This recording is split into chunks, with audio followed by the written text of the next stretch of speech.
Tonight, we bring you the latest on the India-China border standoff. India and China share a border that is around 3,500 kilometers long. It is disputed because China claims parts of India. You already know about the clashes and the troop buildup. As we speak, some 100,000 troops are deployed on both sides of the border. India matches China on this front. But there's another aspect where India is nowhere close to China, and that's infrastructure buildup. China has a lead of decades. It has built roads, villages and dams. And this is very important. In the event of a war, infrastructure can make all the difference. It helps you assert control, it improves connectivity to troops, and like I said, China has had a lead of decades. They started building border infra long ago. India began doing it earnestly only a few years back. China has built what experts call hybrid villages. What are hybrid villages? A mix of civilian and military settlements. You can use them for both purposes, civilian and military. Now, India is countering China. The latest step in that direction is a hydropower project. It's the largest such project that India has ever commissioned. It was approved yesterday. This project will be built in the border state of Arunachal Pradesh. $3.9 billion will be invested for this. It will take around 9 years to build. The project is called Dibang. It's named after the Dibang River. The hydropower plant will be built on this river, hence the name, the Dibang project. The plant will be built over 5,000 hectares. Now, for perspective, that's 100 times bigger than the Eden Gardens cricket field. That's how big this plant will be. And what will it do?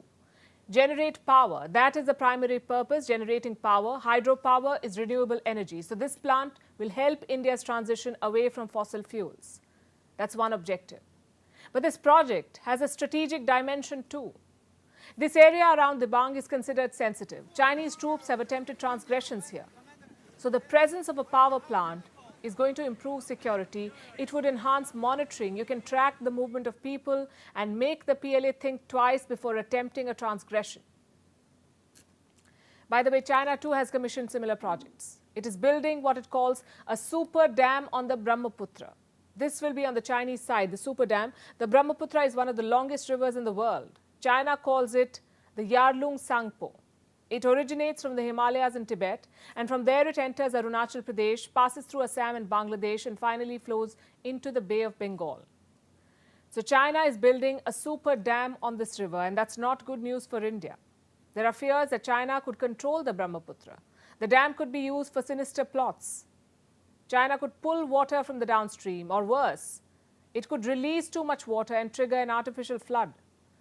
India is carefully watching China's moves. And like I said, the power plant is part of a bigger plan.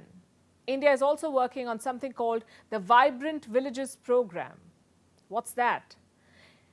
It's a plan to upgrade more than 600 border villages. These are in Himachal Pradesh, Uttarakhand, Sikkim, Arunachal Pradesh and the Union Territory of Ladakh. These are all regions that border China. India is building villages here with roads to improve connectivity and basic facilities like drinking water, electricity and the internet.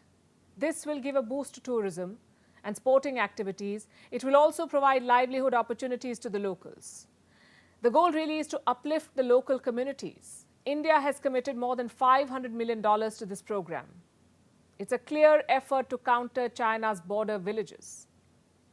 And all this will need security. More boots on the ground to secure the projects. New Delhi is expanding its presence, the presence of the ITBP. That's the Indo-Tibetan Border Police. They are our first line of defense on the border with China.